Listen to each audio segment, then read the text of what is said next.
Assalamualaikum warahmatullahi wabarakatuh. Kali ini saya akan membahas tentang pembahasan dari soal Haliday-Resnick Fundamental Physics,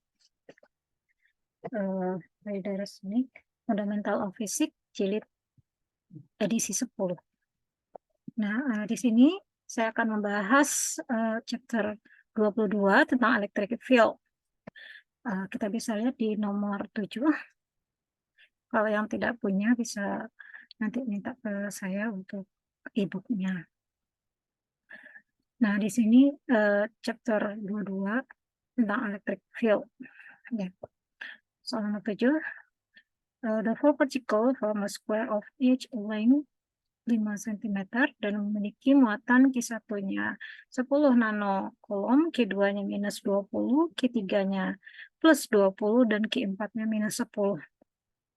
In unit vektor notasi, dalam bentuk notasi vektor berarti hasilnya dalam I, J, K ya. Jangan lupa I itu arah sumbu X, J itu arah sumbu Y, dan K itu arah sumbu Z. In unit vektornya berapa medan listrik, resultan medan listrik. Kalau ada net electric field berarti resultan medan listrik yang dihasilkan pada pusat dari persegi tersebut. Nah, di sini gambarnya. Karena dimintanya adalah di pusat persegi, kalau kita gambarkan, untuk memudahkan menentukan pusat persegi, kita gambar diagonalnya, maka disinilah yang ditanya E-nya berapa. Gitu ya. Misalkan di sini titik O, maka E di titik O itu berapa yang ditanya. Ya. E di titik O itu berapa.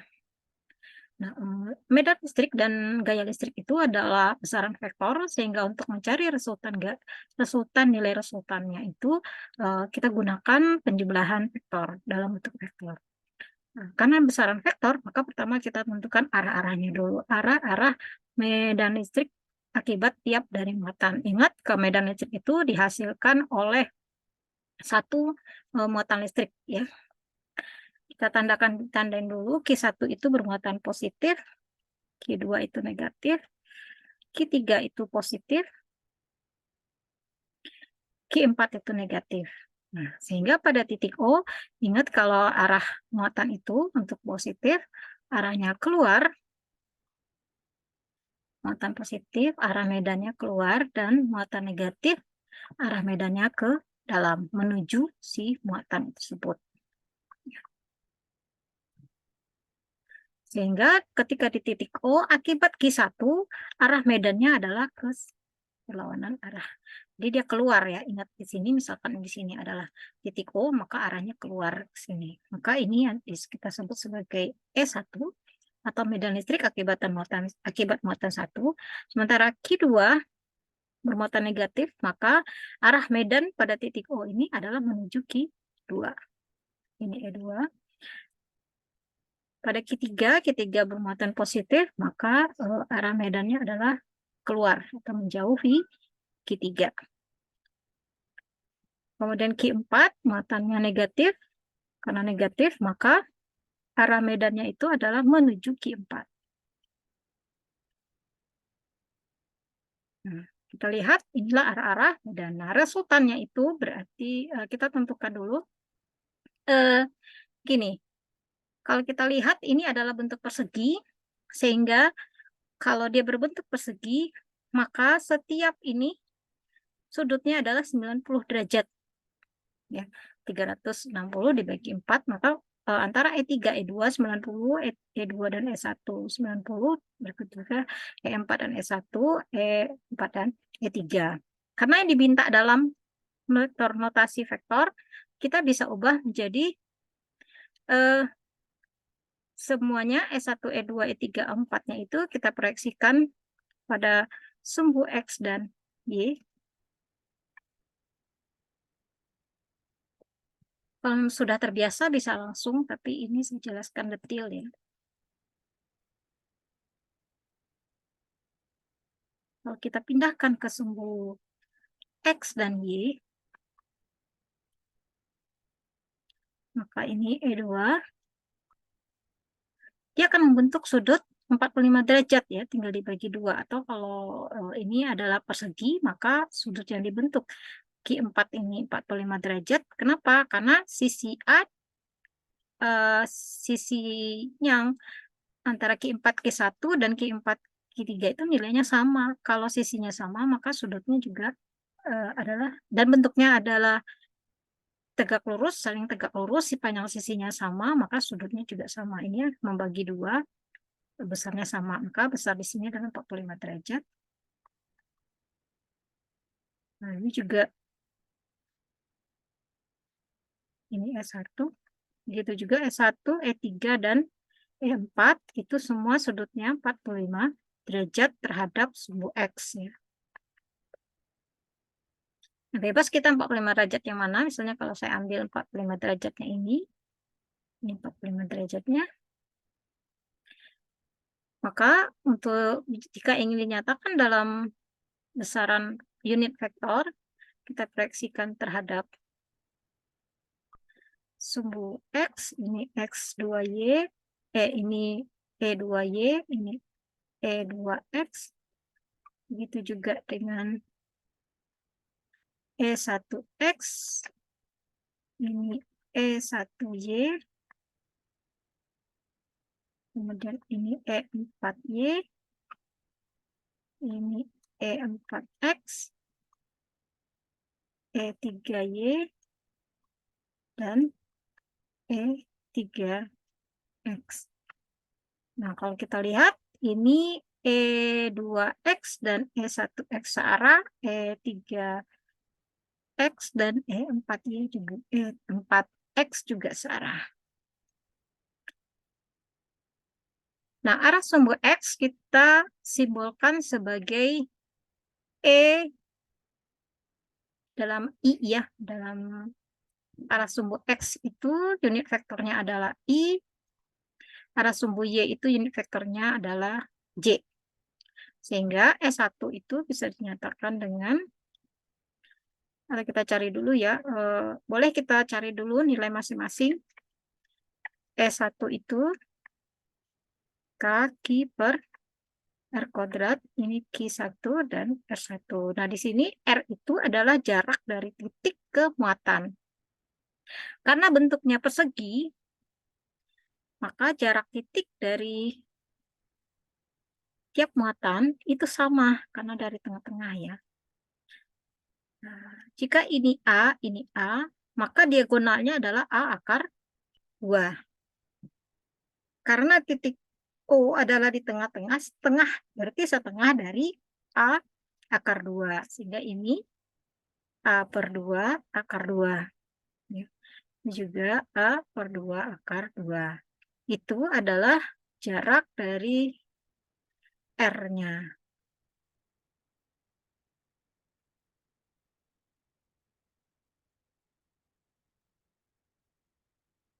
Dan semua sama. Kenapa sama? Karena dia kan persegi.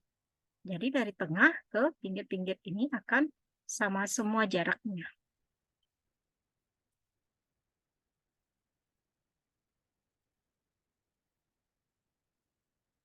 Nah, supaya memudahkan kita bisa nyatakan hasil perhitungan kita ini dalam bentuk K dan A. Ya, biar mudah. K dan A. Oke. Nah, E1 kita berarti K, Q1-nya dari nano kolom ke kolom itu dikali 10 pangkat min 9.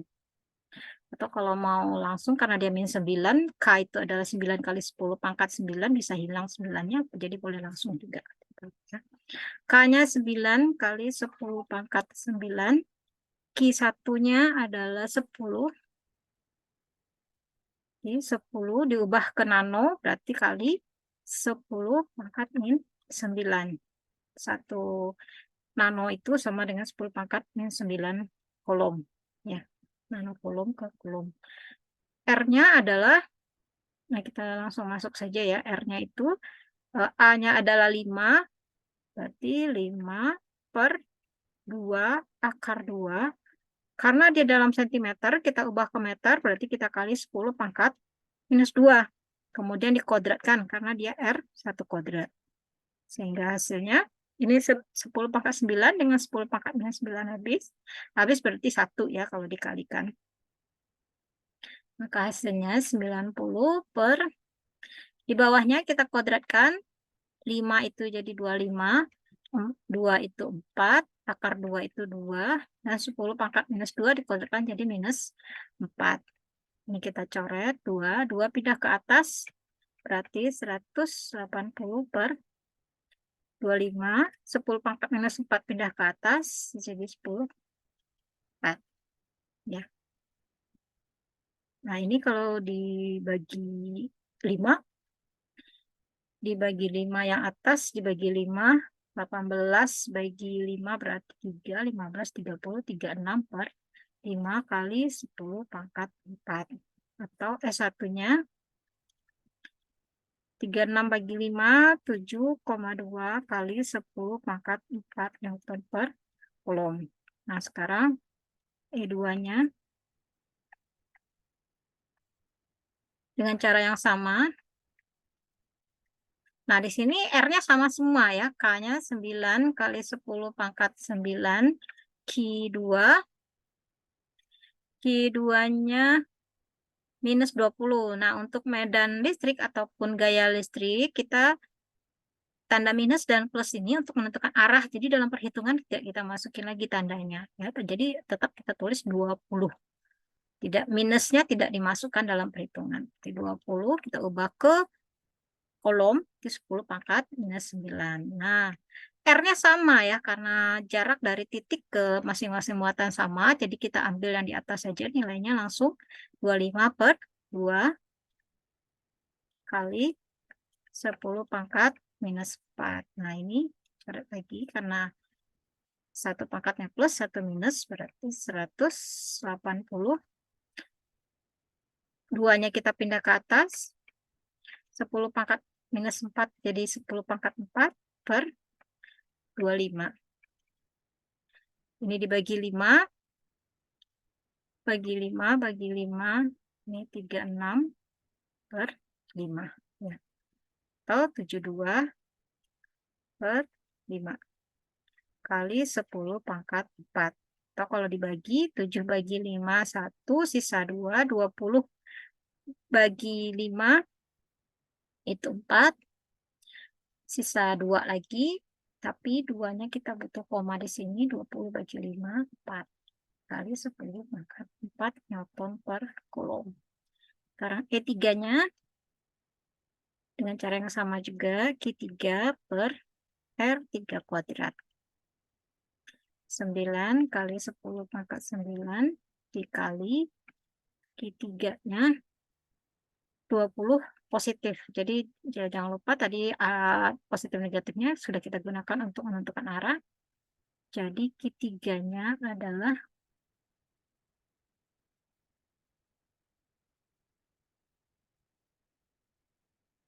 Q3-nya 20.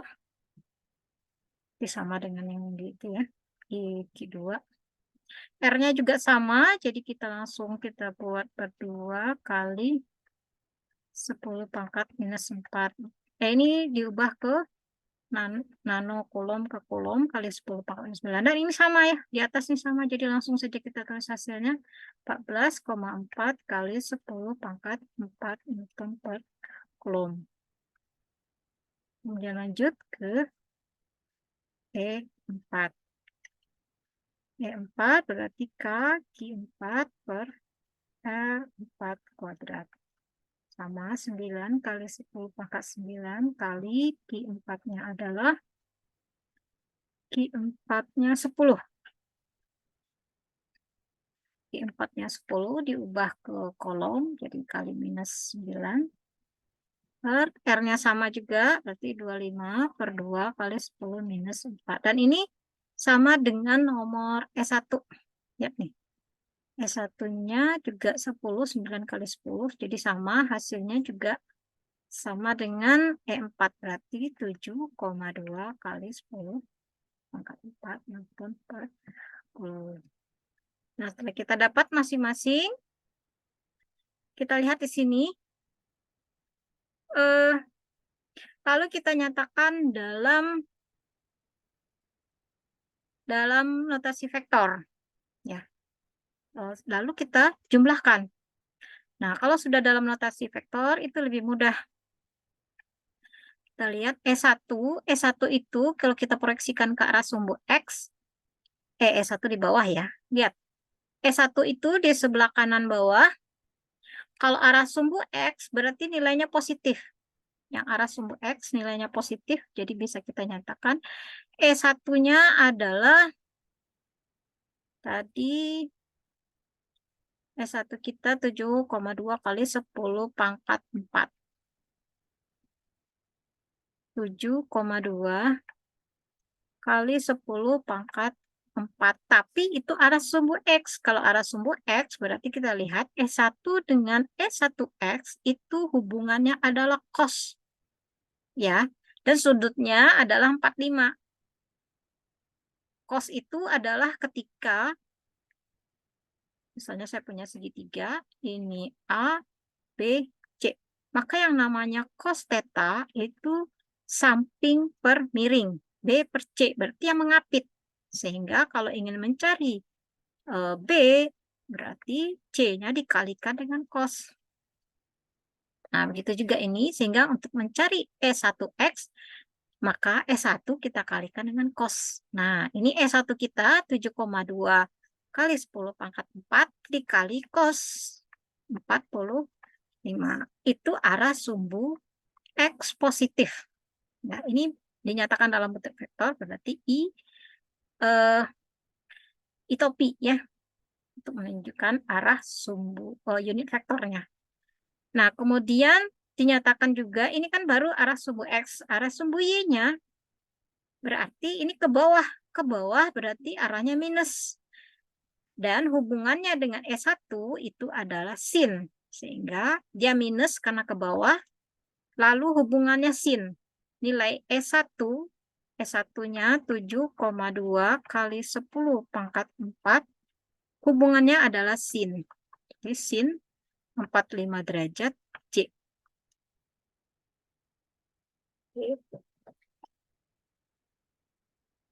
Ini sin ya, bukan cin. Nah, ini bisa dijumlahkan nggak? Enggak. Karena apa? Karena ini adalah hasil dari proyeksi S1 terhadap sumbu X dan arah sumbu Y. Jadi jangan jumlahkan ya. Nanti hasilnya 0. Itu berarti bukan proyeksi. Kemudian ada E2. Kita hanya boleh menjumlahkan kalau dia sama-sama satu arah. Ya, I sama I saja atau J sama J saja. Kemudian E2. Lihat E2. E2 itu kalau kita proyeksikan terhadap sumbu X, arahnya positif ke kanan. Maka tadi E2 kita adalah berapa E2-nya? 14,4. E2-nya 14,4 kali 10 pangkat 4. Lihat. E2 dengan E2X, arah sumbu X itu hubungannya cos karena dia mengapit sudut. Jadi ini cos 45 dan yang positif karena ke arah kanan. Jadi punya positif. Kemudian E2Y, proyeksi terhadap sumbu Y-nya, itu nilainya positif karena dia ke atas. Kalau ke atas positif, dan nilainya hubungannya dengan E2 itu adalah sin. Ya, karena dia kalau cos, kalau yang satunya cos, maka yang lainnya adalah sin. Ya. Ini positif ya, karena arahnya ke atas positif. 14,4 kali 10 pangkat 4 sin 45 C. Kemudian E3. E3 arah sumbu X-nya negatif. Karena dia ke kiri. Dan hubungannya dengan E3 itu cos. Jadi E3-nya adalah 14,4. Dan dia arahnya ke kiri, jadi negatif. 14,4 kali 10 pangkat 4 ke kiri dan hubungannya cos karena mengapit sudut. Jadi cos 45 I. Kemudian E3 arah sumbu Y itu ke atas. Karena ke atas maka nilainya plus. Dan hubungannya dengan E3 itu adalah sin.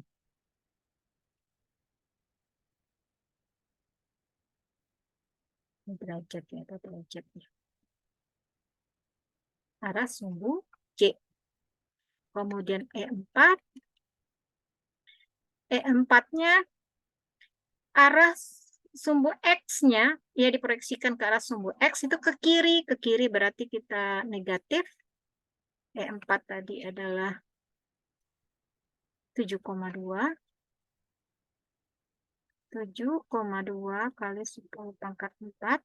Dan hubungannya dengan E4, E4X dengan E4 itu adalah mengambil sudut, berarti cos. Dan arah sumbu Y-nya, ya proyeksi terhadap sumbu Y, itu adalah negatif C, ya ke bawah. Karena dia ke bawah, nilainya negatif, 0,2. Dan hubungannya dengan E4 adalah sin. Oke, ini sin 45 derajat arah sumbu J. Nah, untuk menentukan resultannya, ini kalau cara vektor ya, karena diminta dan dituliskan dalam notasi vektor, maka kita harus mencarinya dalam notasi vektor, menulisnya dalam notasi vektor. Nah, kalau sudah semua medan listriknya dituliskan, maka tinggal kita jumlahkan. Nah, lihat ini sama-sama cos, sama-sama sin, jadi kita gampang menjumlahkannya. 14, satu positif, satu negatif. Yang 7,2 juga satu positif, satu negatif. Berarti totalnya adalah 0 di sini. Jadi arah sumbu I itu 0. Lihat arah sumbu J. Sumbu J 7,2 dengan 7,2 itu bisa dijumlahkan hasilnya negatif. Negatif 14,4. Berarti ditambah dengan 14,4 yang satu. Berarti sisanya tinggal 14,4 saja. Karena 14,4 yang satu hilang dengan 7,2, minus 7,2 dan minus 7,2. Sehingga tinggal positif 14,4 kali 10/4 sin 45 derajat. J, arah sumbu J. Nah, kalau kita masukkan, ini berarti resultannya, ya, kita masukkan sin 45-nya, berarti ini 14,4 kali 10 pangkat 4. Sin 45 itu setengah akar 2 arah sumbu J. Sehingga hasilnya kita bagi 7,2 kali 7,2 akar 2 kali 10 pangkat 4 J. Atau 7,2 kali 10. Kalau kita kalikan akar 2-nya itu 7,2 dikali akar 2 10,2 kali 10 pangkat 4 arah sumbu J, atau resultan itu nilainya adalah ini 1,02 kali 10 pangkat 5 J Newton per Coulomb. Nah, J di sini maksudnya apa? J-nya bernilai positif, artinya arah resultannya itu adalah ke atas. Arah sumbu J positif. Nah, ini maksud dari ini adalah jawabannya, ya. Jadi yang ditanya hanya dalam bentuk notasi vektor. Notasi vektor itu sudah menunjukkan arahnya. Jadi arahnya adalah positif ke atas atau ke arah sumbu Y positif. Besarnya 1,02 kali 10 pangkat 5 Newton per Coulomb. Berikut. Ya. Selanjutnya kita lanjutkan pada video berikutnya untuk soal berikutnya nomor 8.